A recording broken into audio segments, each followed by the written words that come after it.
పూజలే చెయ్యాలంటే గుడికే వెళ్ళాలమ్మో, పుణ్యమే దక్కాలంటే ఉడికే రావాలమ్మో.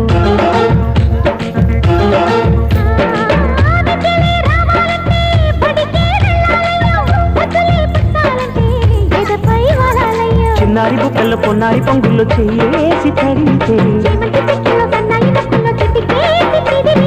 ఎలా ఎలా ఎలాగుంటది,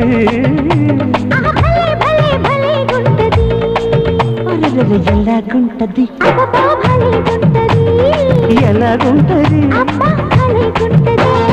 మొదటిసారి మనసు కడితే ఎలాగుంటది,